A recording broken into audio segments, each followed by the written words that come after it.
നമസ്കാരം. ജനയുഗം സ്ത്രീയുഗത്തിലേക്ക് സ്വാഗതം. ഗ്രാമപഞ്ചായത്ത് അംഗത്തിൽ നിന്ന് നിയമസഭാ അംഗമായി പടിപടിയായി ഉയർന്ന നേതാവായിരുന്നു കഴിഞ്ഞ ദിവസം അന്തരിച്ച കാനത്തിൽ ജമീല. കഴിഞ്ഞ തിരഞ്ഞെടുപ്പിൽ കോൺഗ്രസിലെ എൻ സുബ്രഹ്മണ്യനെ 8472 വോട്ടുകൾക്ക് പരാജയപ്പെടുത്തിയാണ് ജമീല നിയമസഭയിലേക്ക് എത്തിയത്. ഇതോടെ മലബാറിൽ നിന്നുള്ള ആദ്യത്തെ മുസ്ലിം വനിതാ MLA എന്ന നേട്ടവും ജമീലയ്ക്ക് സ്വന്തമായി. കേരള നിയമസഭയിൽ അംഗമായിരിക്കെ അന്തരിച്ച ആദ്യ വനിതയും ജമീലയാണ്. CPM-ൽ സാധാരണ പാർട്ടി പ്രവർത്തകയായി പൊതുപ്രവർത്തന രംഗത്തെത്തിയ കാനത്തിൽ ജമീല എന്നും ജനഹൃദയങ്ങളിൽ തിളങ്ങിയ നേതാവാണ്. വ്യക്തിബന്ധങ്ങൾക്ക് ഊന്നൽ നൽകിയ അവർ എല്ലാ വിഭാഗം മനുഷ്യരോടും സൗഹൃദവും സ്നേഹവും വച്ചുപുലർത്തി. ഇതര രാഷ്ട്രീയ നേതാക്കളോടും പ്രവർത്തകരോടും ഊഷ്മളമായ സൗഹൃദമായിരുന്നു. ജനകീയ വിഷയങ്ങൾ ഏറ്റെടുത്തും ജനങ്ങളിൽ ഒരാളായും പ്രവർത്തിച്ച് പരിചയമുള്ള വനിതാ നേതാവിനെയാണ് നഷ്ടമായിരിക്കുന്നത്.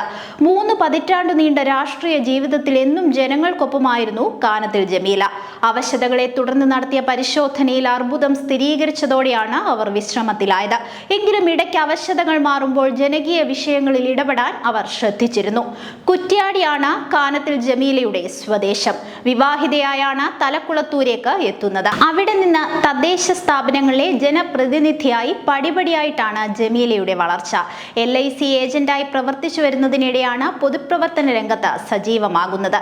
1995-ൽ തലക്കുളത്തൂർ ഗ്രാമപഞ്ചായത്ത് പ്രസിഡന്റ്, 2000-ൽ തലക്കുളത്തൂർ പഞ്ചായത്ത് സ്ഥിരം സമിതി അധ്യക്ഷ, 2005-ൽ ചേളന്നൂർ ബ്ലോക്ക് പഞ്ചായത്ത് പ്രസിഡന്റ്, 2010-ലും 2020-ലും കോഴിക്കോട് ജില്ലാ പഞ്ചായത്ത് പ്രസിഡന്റ് എന്നീ നിലകളിൽ പ്രവർത്തിച്ചു. 2021-ൽ നിയമസഭാ തിരഞ്ഞെടുപ്പിൽ കൊയിലാണ്ടിയിൽ നിന്ന് മത്സരിച്ച് നിയമസഭയിലേക്ക് എത്തിയതോടെ ജില്ലാ പഞ്ചായത്ത് പ്രസിഡന്റ് സ്ഥാനം രാജിവെച്ചു. ത്രിതല പഞ്ചായത്ത് സംവിധാനത്തിൽ ഗ്രാമം, ബ്ലോക്ക്, ജില്ലാ തലങ്ങളിൽ പ്രസിഡന്റ് സ്ഥാനം വഹിച്ച അപൂർവ വനിത എന്ന റെക്കോർഡും കാനത്തിൽ ജമീലയ്ക്കുണ്ട്.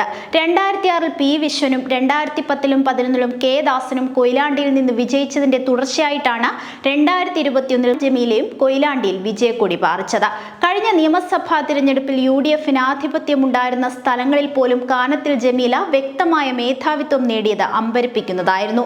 MLA എന്ന നിലയിൽ ജനങ്ങളുടെ പ്രശ്നങ്ങളോട് അനുകൂലമായ നിലപാടാണ് എന്നും അവർ സ്വീകരിച്ചത്. അനാരോഗ്യം വകവയ്ക്കാതെ മരണവീടുകളിലും വിവാഹ വീടുകളിലും ഓടിയെത്തുമായിരുന്നു. എത്ര തിരക്കായാലും പാർട്ടി പ്രവർത്തകർക്കൊപ്പം ഉണ്ടാകുമായിരുന്നു അവർ. കൊയിലാണ്ടി മണ്ഡലത്തിന്റെ വികസന കാര്യത്തിൽ അതീവ ശ്രദ്ധാലുവായിരുന്നു അവർ. മണ്ഡലത്തിലെ റോഡുകളുടെ വികസനത്തിന് വലിയ പ്രാധാന്യം നൽകി.